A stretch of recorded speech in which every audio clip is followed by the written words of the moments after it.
Good morning, students. Today we will see a question in which they have multiple variable loads. So in this question, a smooth cantilever beam of circular cross section made of hot rolled steel is subjected to an axial load which varies from 7 kN in tension to 5 kN in compression. So there is an axial load which varies from 7 kN in tension 7 kN in tension to 5 kN in compression. Further, it is also subjected to a transverse load at the free end which varies from 8 kN to minus 6 kN. Length of the cantilever beam is 400 mm. Material properties are ultimate strength sigma u equal to 500 megapascal, sigma y equal to 300 megapascal, that is the yield strength, and factor of safety is given as 2. Find the diameter of the beam for a reliability equal to 90%. So first we will consider the axial load. For the axial load, maximum force is given as, for axial loading, maximum force equal to 7 kN and minimum force equal to 5 kN. So we can find mean force. This mean force F mean equal to F max plus F minimum by 2.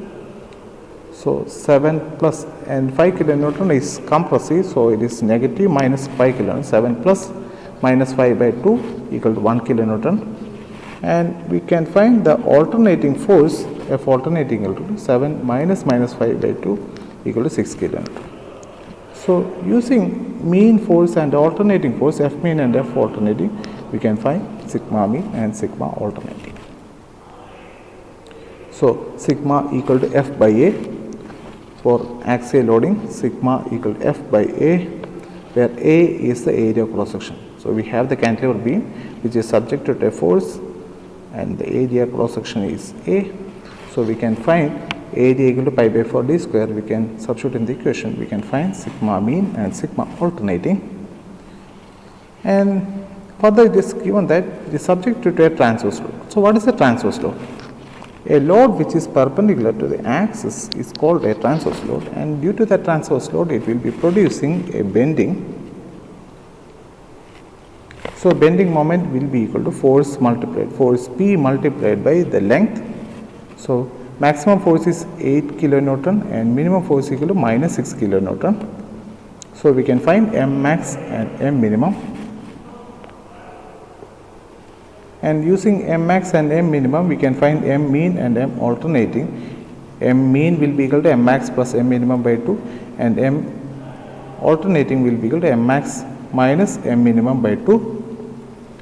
And sigma equal to M by Z for bending. Sigma bending will be equal to M by Z. So we can substitute M mean by Z, we will be getting sigma mean, and similarly, we can find sigma alternating equal to F M alternating by Z. This is M alternating by Z. And in such cases, we have to find sigma equivalent axial and sigma equivalent bending. And we can find sigma equivalent axial. We can have the already value of sigma M and sigma A. Sigma y is given and sigma En equal to 0.5 sigma u. You can see here sigma endurance equal to 0.5 sigma u, and KTF equal to 1 because it's a smooth cantilever beam.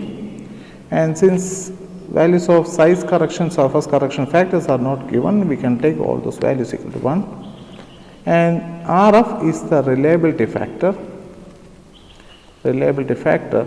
For 90% reliability, that value is equal to RF equal to 0.85. So you have to multiply this value RF in the denominator.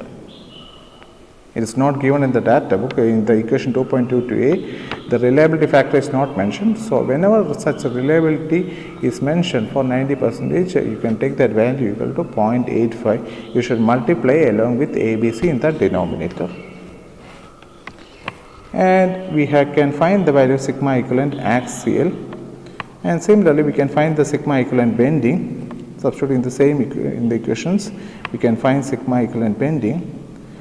So this will be our final equation, and the total axial force will be equal to sigma equivalent axial plus sigma equivalent bending, which should be equated to the design stress design stress equal to sigma y by factor of safety, and you can substitute in this equation.